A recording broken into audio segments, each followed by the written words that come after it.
Vincent Depaul loved and served Christ and the poor with the proverbial strength of his arms and the sweat of his brow.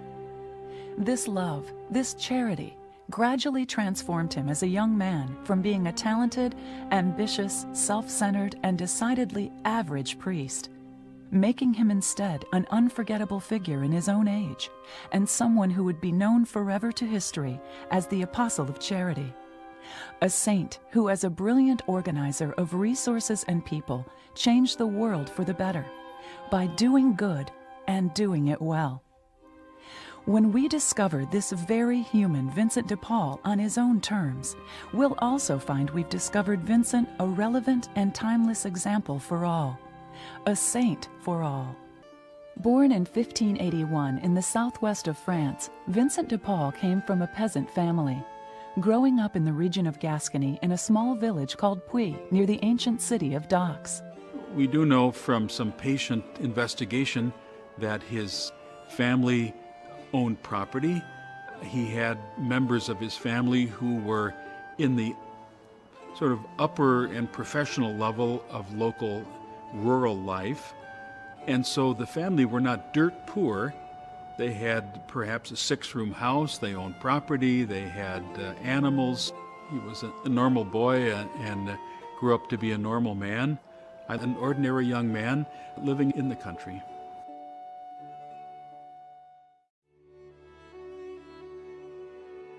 Among their children, Vincent's parents had great hopes for him. Through the only opportunity for any real upward social and economic mobility, a career in the church. So Vincent Depaul was to become a priest. He was ordained as a young man, 19 or 20 years old, which is certainly far too young, and he seems to have entered the priesthood more from a conviction about using the priesthood as a job, a way to make money and a way to use that money to take care of his family. Many other people did the same thing. In 1610, he wrote to his mother and told her that he was seeking a position in Paris and that he hoped that he would soon have enough to come back to her for a comfortable retirement. A series of favorable appointments followed. Pastor of Clichy, then tutor and chaplain to the noble and devout Gondi family. His connections to the highest nobility were now established. His benefices began to accumulate, his fortune and reputation in fashionable Paris society to rise. Vincent's spiritual conversion beginning at this time is the element of his biography that is most obscured by myths. This is understandable, given the fact that any person's conversion is ultimately a great mystery. One of the great tests of conversion was a slow, lifelong process. It wasn't as if he sat down one day and said, now, how can I best give my life to God? Rather, he reacted to the people and the events that he saw and said, God is calling me. God is speaking to me through this event, through this person. And that's what changed his life. Not simply sitting back and saying, how does God want me to change? The tenacious hagiographic stories dating back to his first biographer, Bishop Louis Abeley, describe a pious youth. Fabled Tunisian captivity as a Christian slave in North Africa, being falsely accused of theft by a roommate, and suffering a debilitating temptation against faith, resolved finally only by a vow to serve the poor. These accounts are of questionable historical accuracy. Myths often are very helpful in helping us to understand what a person is about, just the way occasionally a story or a poem illustrates something better than a history book. And so at times the myth that is created around a person actually expresses some aspect of their personality very well, even though we might not be sure whether it actually happened or not. The differences between the Vincent of myth and the Vincent of history essentially have to do with the view of Vincent de Paul that is put together immediately preceding his death immediately after his death by people who are absolutely convinced of his sanctity because they had heard his words, they had seen his actions. They were absolutely convinced that eventually the church would recognize that sanctity with canonization. And because so much of the early Vincent was already lost to history because of how long he lived, as they went back to try to recover that, they came across all of these gaps. They filled it in with this projection of sanctity. Vincent grew into sanctity from beginning to end, and when you project it backwards, you lose the essence of how he really became a saint. Was it providential that his ambition led him to Paris at the dawn of the famous Age of Gold? This remarkable gathering of spiritual giants at one time in one place provided the essential spiritual underpinnings that would direct the successful French Catholic Reformation, as well as support Vincent's own conversion. It was a time when people thought the world was ending, when they thought God was punishing France. It was a time when many people turned to extreme forms of penitential piety. Processions in the street, barefoot and ashes, changed their behavior, tried to reform society. It was a time of religious anguish. There was an extraordinary gathering of some of the most important spiritual lights in the entire history of Catholicism. And so he was influenced by schools and people. For example, he was influenced by St. Ignatius of Loyola, the Jesuit spirituality.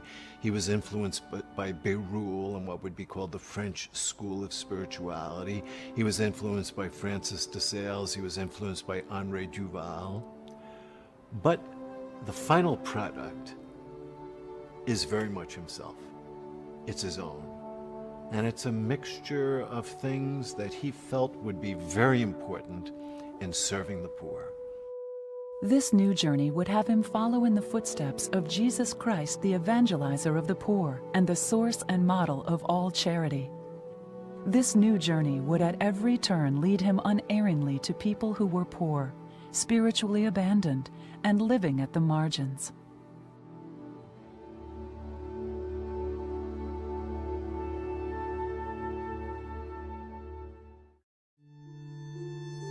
I can think of no more representative noble family in 17th century France than the Gondis. They are of the highest nobility, just below the royal family. Monsieur de Gondi is general of the galleys of France, and so he is largely absent, fulfilling his naval duties. And so it's really Madame de Gondi who is left behind, essentially as the head of the family. They were looking for someone to take care of tutoring their children. They wanted a priest, and he moved in with the Gondi family as one of the members of their household.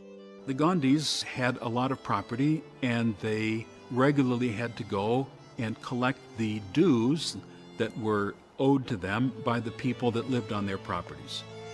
In a way, it was like a county government. And so as Vincent de Paul and Madame de Gondi and their whole household traveled from town to town, from village to village in the Gondi estates, what they witnessed was the spiritual abandonment of the people of the countryside. People who were not well served by their parish, by their priests.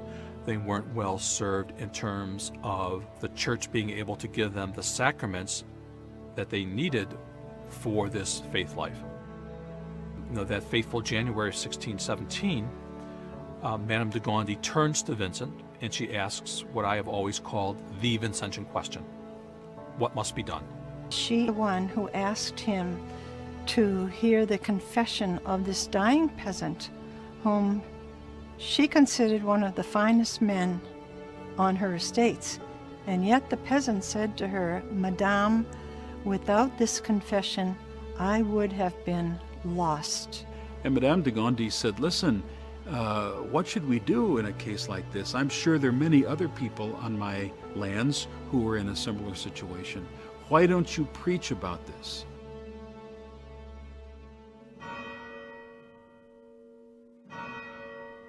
Vincent gave this famous sermon that he always called the first sermon of the mission on the 25th of January, 1617. in Folleville. He preached on the necessity of making a good general confession, that is, a confession of the whole of one's life as far as that's possible. And he did so on this feast day of the conversion of St. Paul. As he said, "God bless my words," people started to come to confession in such numbers that it took him days to finally hear all the people who wanted to go to confession. And he realized how important this type of ministry was. And so he began to think about forming a community of priests that would give similar missions in the French countryside. And he always, even though he formed the Congregation of the Mission 8 years later, he always referred to that incident as the birth of the Congregation of the Mission. Vincent's mission would always be about much more than eloquent words preached at a safe distance from a lofty pulpit. It would be about these words made truly eloquent by resolute action, when, where, and how it was needed most. In short, by effective charity. You have the Folleville experience in January of 1617, and then in the end of 1617, you have the Vincent's experience at Châtillon. They really are the core of everything that's to come. They are what everything has led to, and they then are the point at which everything evolves from. Living among wealthy people, Vincent himself, who had become like a rich person, realized that this was not where God was calling him. And a few months later, Vincent escaped. He literally escaped from the de Gondi family to go to Châtillon, a parish in southeastern France, on the advice of Bérulle, who had been one of his mentors. And he accepted the parish. He left without saying goodbye, which says something about the difficulty that he felt emotionally of separating himself from the Gondis. Now, the experts think that perhaps it had just become too much for his conscience, that he was living in luxury while the poor were suffering so much. When a woman of the parish, Madame de Chassaigne, came and told him that there was a family where everyone was sick and that they were very poor, and could they do anything to help, he told the parishioners about this family in need and asked them to do something to help the family. Again, he said, "God bless my words," and the people were so taken by what he had to say that he later said it looked like a procession. There were so many people coming and going, bringing food and help to this family. And he realized, it's great. It's a great response, but too many people are responding to this one family. So when charity is given, it needs to be organized. And so that was the spark that made him think of organizing conferences of charity, what he called confraternities, in parishes. And he did that all over France, and that spread throughout the world. What must be done? Charity must be done. How must it be done?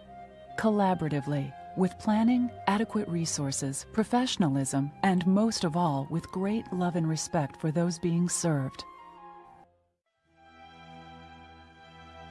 After Vincent had been in Châtillon for a very short time, Madame de Gondi pleaded for him to come back.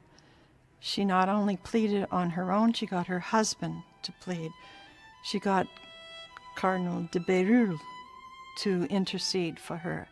And Vincent, after much discernment, went back to the de Gondi family, but only on condition that every time he would give a mission on the de Gondi estates, which at that time probably encompassed about 5,000 peasants, every time he gave a mission, he would be allowed also to found a confraternity of charity, so that you have the two aspects, the spiritual and the material care of poor persons. Vincent realized that in order for him and his followers to do what Christ did, they had to become more like Christ, whom Scripture revealed as being the evangelizer of the poor and the source and model of all charity. So we had a great love of the poor, but a great love of all people because they were human beings. They were his sisters and his brothers, and he wanted them to exercise as best they possibly could their own roles in the church. Vincent was always urging people to try to find out, what is God asking me concretely today? And to ask, Lord, what do you want me to do today? How do you want me to respond? How do you want me to love today? How do you want me to speak to the people whom I have to speak with? One of his sayings was, what would the Son of God do on this occasion? So that prayer inhabited him, so to speak, but it was always a prayer that was associated with service. It was mission and charity, body and soul, spirituality and action. He would say that there's a missionary spirituality, and that every missionary should have 5 characteristic virtues: simplicity, humility, gentleness, mortification, and zeal. When we talk about these virtues that Vincent talks about, what I believe, first of all, we need to do is to translate them. I translate virtues as values. So, for example, I would say that Vincent's virtue of simplicity is accurately translated as his value of honesty. Zeal is translated as the value of being hardworking. Being meek is translated as the value of being approachable. Being humble is translated as the value of being reasonable. Vincent's virtue of being mortified, I translate as the value of being self-disciplined.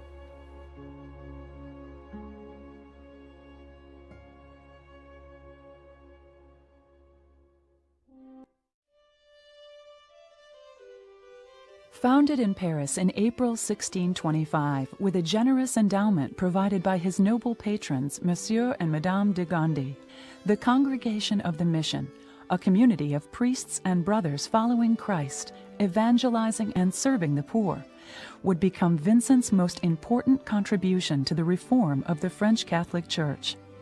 The mission is the reform, parish by parish, of the church.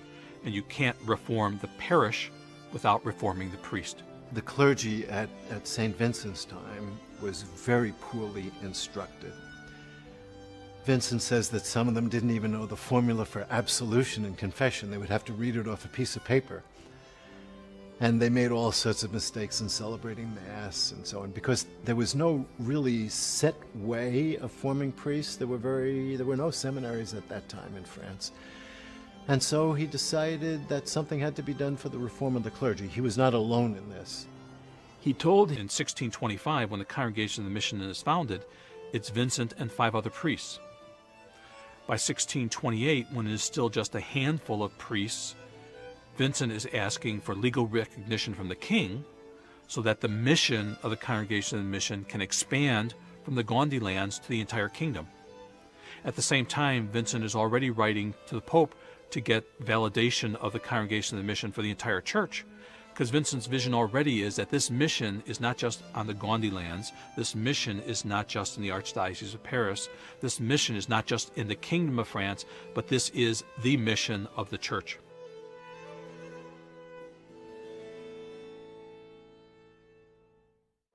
His nascent community received royal approval by Louis XIII in 1627 and papal approval by Urban VIII in 1633.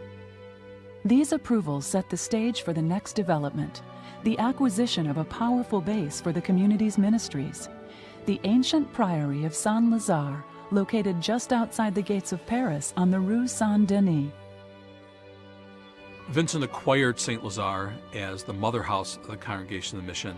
It is the largest ecclesiastical property in the region of Paris. It means it's wealthy, it's powerful, it's influential.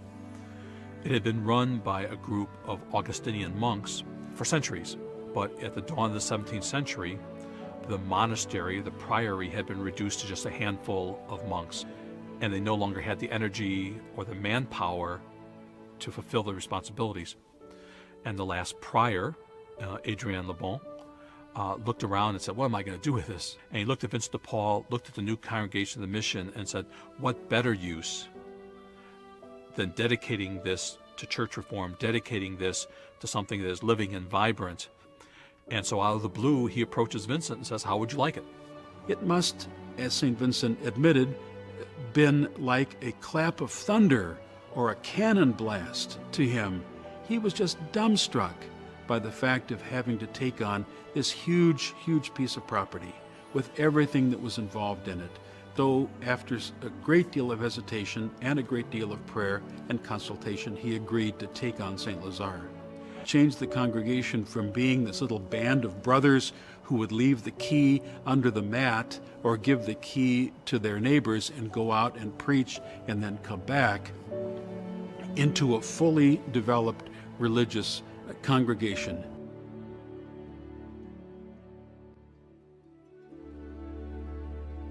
Within Vincent's lifetime, these and other efforts successfully reformed the church in France, so that the church as it existed at Vincent's death in 1660 was all but unrecognizable from the church that had existed at the dawn of the century when he had been ordained.